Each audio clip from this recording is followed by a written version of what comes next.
वो है। क्या दलितों को मंदिर में जाने से नहीं रोकते? कोई नहीं रोकता। मैं ऐसी हूँ, मैं ऐसी हूँ, बिल्कुल रोकते हैं। इंदिरा गांधी जी ने खबरें नहीं पढ़ती। हिंदू राष्ट्र की कल्पना अच्छी है, हिंदू राष्ट्र भी ये लोग अगर घोषित कर दें तो क्या तकलीफ है। सेक्युलर होना बेस्ट है, सब जगह सेक्युलर हैं। क्या अमेरिका में माइनॉरिटीज नहीं है? हैं, पर वो सब एक साथ। हिंदू राष्ट्र से आपको दिक्कत नहीं है?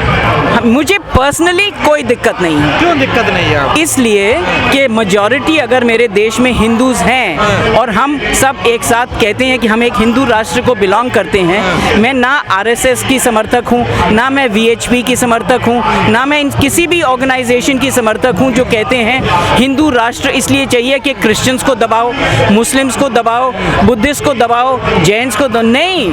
मैं हिंदू राष्ट्र एज अ टर्म से मुझे कोई तकलीफ नहीं है, बिकॉज हमारी मेजॉरिटी है। जो स्वर्ण जाति है वही नहीं जान देते ना, तो हिंदू राष्ट्र कहाँ से बनाएंगे?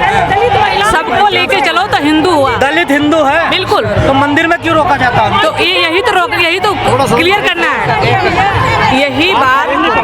यही बात क्लियर करना है कि सबको एक बराबर हिंदू मानो। कोई दलित हो, ओबीसी हो, एसटी हो, सबको जाने का वो है। क्या दलितों को मंदिर में जाने से नहीं रोकते? कोई नहीं रोकता।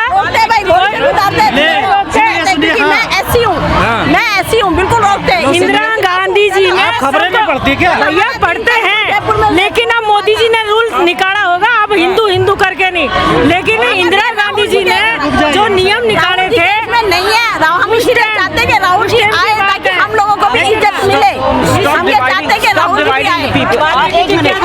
राम मंदिर के ऊपर जो राजनीति हो रही है ना, राम मंदिर कितने दलित और पिछड़े पुजारी बनाए तुमने राम मंदिर में? सब एक साथ है तो बताओ। वो तो बीजेपी से पूछो ना कितने बनाया है जो राम मंदिर पे। वो हमारे यहाँ भेदभाव भी नहीं होता हमारे यहाँ। अभी जो मंदिर बना रहे हैं उसमें उनसे पूछो ट्रस्ट में कितने दलित को बनाया है या ओबीसी को कितना बनाया है। उसके लिए कितनी आवाज उठाई? ठीक है ना, हम अपने तरीके से सब कुछ करते हैं। ये हिंदू राष्ट्र जो बोलते हैं ना, हिंदू राष्ट्र उसको कहते हैं जो दलित ओबीसी सबको लेके चलो। दलित मना कर रहा है हिंदू, आप हिंदू है? दलित है कोई भी हमारा हक लेंगे, हमारा हक कोई नहीं छीन सकता, ना मोदी छीन सकता, ना कोई छीन सकता। हमारा हक लेंगे हम ऐसी है। चाहे तो आपको फिर मंदिर में जाने से, घोड़ी पर चढ़ने से क्यों रोका? अगर वैसे तो मुझे आज तक किसी ने नहीं रोका, अगर रोकेगा तो साले की टांग में तोड़ूंगी। किसी की हिम्मत नहीं हमें रोक दे। हमारे बराबर में आए, हम कलेक्टर भी है, एसपी भी है, सब हमारे बराबर में आए। हमारा एक ही नेता था जिसने पूरा इतिहास बदल दिया था, संविधान लिख दिया था।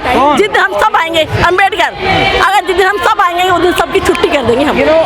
तो हम अपना हक रखते हैं। तभी मैंने आपसे कहा है, अगर हर इंसान जो सही सोच रखता है अपने अपने इलाके, मोहल्ले, गांव में ये अपना जिम्मेवारी ले ले कि मुझे इधर कुछ भी गलत नहीं होने दूंगा, नहीं होने दूंगी, ये हमारा समाज सुधार की तरफ आ जाएगा। और आप लोग मीडिया के यंग हैं, आप अभी, आपकी बहुत लंबी जर्नी है मीडिया में। आप ये जो प्रोवोकेटिव क्वेश्चंस इस तरह के मैम देखिए, आप अमेरिका में रहती है, आप सच्चाई से पता नहीं क्यों भागते हैं कांग्रेस से, मुझे नहीं पता। राजस्थान में कांग्रेस की सरकार है, अडानी को ठेके दिए जा रहे हैं। छत्तीसगढ़ में कांग्रेस की सरकार है, अडानी अंबानी को ठेके दिए जा रहे हैं, और यहाँ सड़कों पे गाली दी जाती है। नहीं है वो गाली, ये देखिए, अगर कोई हमारे देश का इंडस्ट्रियलिस्ट हमारे देश की इंडस्ट्री के लिए हमारे स्टेट में, हमारे राज्य में, हमारे समाज में, हमारे काम में मजबूती लाता है या उनसे हमें कुछ मिलता है, क्योंकि यही हमें अवेलेबल हैं। हम रशिया तो जाएंगे नहीं किसी को बुलाने के आइए, चाइना जाएंगे नहीं कि आइए सर मेरे देश में आप अपनी इंडस्ट्री लगाइए।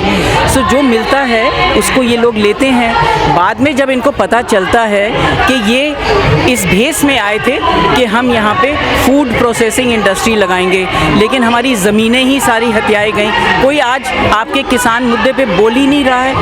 जब तक किसान मेरे लिए भगवान है, जब तक हम किसान के मुद्दे को नहीं उठा के मजबूत करेंगे और सारे देश को समझाएंगे, हम लोग कभी भी आगे नहीं बढ़ पाएंगे। इसी तरह छटे कटे बटे रह जाएंगे बेटे। ये चीज़ें हैं समझने वाली, सूझबूझ से करने वाली। इस तरह से नहीं कि आप किसी को बुला लो, वो प्रोवोक हो जाए, ऊपर से और कुछ बोल जाए। That's not true, that's not fair. तो कांग्रेस किसानों की आवाज उठा रही है, आप भी क्यों नहीं उठा रहा है? क्यों नहीं उठा? छत्तीसगढ़ के हसदेव में 2 साल से आंदोलन कर रहे हैं आदिवासी किसान। आप एक एक छोटी छोटी छोटी एग्जाम्पल देते हैं, बड़े वाले एग्जाम्पल क्यों नहीं देते हैं? बहुत बड़ा आंदोलन चल रहा आप है मैम। पूरा जो जहाँ पे जो तरक्कियाँ हुई दिल्ली को ही लेके, क्या दिल्ली में कोई तरक्की नहीं हुई? आप लोगों को नजर नहीं आती है आज तक? आपको सिर्फ खड्डे गड्ढे ही दिख रहे हैं सड़कों पे, आपको फ्लाईओवर्स नहीं दिख रहे हैं, आपको यहाँ की सफाई नहीं दिख रही है। सबसे पहले तो मैं आपका धन्यवाद करना चाहूँगी कि आपने जो है हमारी आवाज़ को जनता तक पहुंचाने का साहस किया है और एक हमें अपॉर्चुनिटी दी है। ठीक है, मैं सुनीता राज आर्य एडवोकेट। तो आप आज लोग आए हैं जनतंत्र बचाने के लिए। हाँ। जी, मैं एडवोकेट सुनीता राज आर्य हरियाणा से हूँ, प्रदेश महासचिव हरियाणा महिला कांग्रेस आई। हम लोग यहाँ आवाज़ उठा रहे हैं, आम जनता की आवाज़ को लेकर हम यहाँ आए हैं। जनतंत्र को बचाने के लिए हमारी आवाज़ है, आम जनता की आवाज़ राहुल गांधी जी उठाते हैं। हम सब राहुल गांधी हैं, मैं एक शब्द में ये कहूँगी, हम सब राहुल गांधी हैं, उनके साथ हैं और जनता की आवाज़ को राहुल गांधी जी उठा रहे हैं, उनके साथ हम हैं। आप एडवोकेट्स हैं। हाँ जी। एक लड़ाई होती है सड़कों की, जनता लड़े, लेकिन एक लीगल लड़ाई भी होती है ना, उसे कौन लड़े? नहीं, लीगल से क्या मतलब है आपका? ये जो केस हो रहे हैं लगातार, जो निराशा हाथ लग रही है कांग्रेस को, इसमें किसकी भूमिका है? देखिए, इसमें भूमिका जो है मोदी सरकार की है, मोदी जी की भूमिका अहम है। बीजेपी सरकार की जो भूमिका है वो अहम है। वो विपक्षी यदि कोई आवाज़ उठाता है तो उसकी आवाज़ को दबाने की कोशिश की जाती है।